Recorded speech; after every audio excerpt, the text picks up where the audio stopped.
Hi parents, I'm Mary Beth Geisler and I had the privilege of being the Bible teacher for your camper this week. Thank you for allowing them to come to Lake Rundgren. We had such a great week this week. So the first night on Monday night, as I taught your campers, we were talking about Jeremiah chapter 2 verse 13, which talks about how going through the desert, the Israelites eventually traded God, who's like a spring of water, for digging their own cisterns. And I showed them pictures of cisterns so that they could understand that digging your own cistern is not going to provide you with good water in the desert. And how sometimes we're kind of like that in our walk with God. So I gave some campers an envelope that had $5 in it and gave them a choice to hang on to this envelope or trade it for this shiny bag.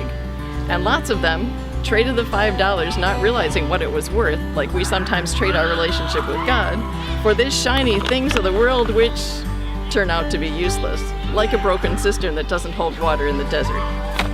So ask your child to maybe recite for you Jeremiah chapter 2 verse 13. That was the verse we learned that night.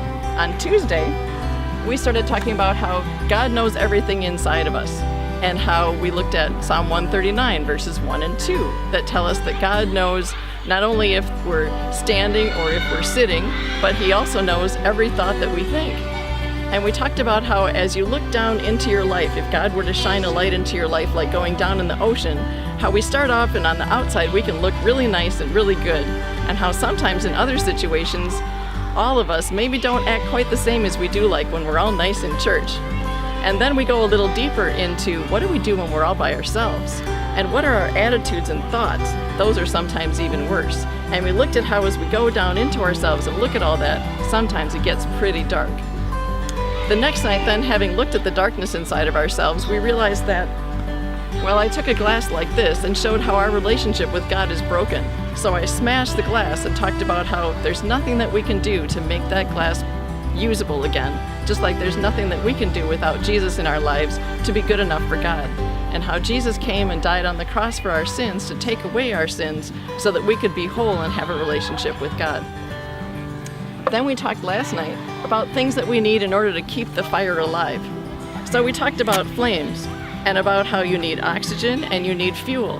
How the fuel in our lives after we go home is to read God's Word. So I challenged the campers to spend 10 minutes a day reading their Bibles, and how oxygen is like prayer in our lives, essential to keep a flame alive, essential in our walk with God. So I encourage them to spend 5 minutes a day also in prayer. So you might ask them about that as well and encourage them and help them to make that 15-minute commitment. We also talked about how sometimes there are things in our lives like doubt and fear that are kind of like water squirted at a fire that try to put out that flame, or how things like unforgiveness can put out our flame for God. So we talked about ways to keep that flame alive as God uses His Word and prayer to transform our lives. And then Friday, we talked about burning that fire out into the world and shining brightly for God wherever we go. So we talked about different ways that you can shine for God and ways that we dim the light. So when we sin, it dims our light, and when we share the gospel with others, either verbally or how we live, that shines God's light to other people and gives us a chance to spread that fire. So thank you again for having your child, and ask them about these things. Also encourage them to recite for you Ephesians 5:8, the verse of the week.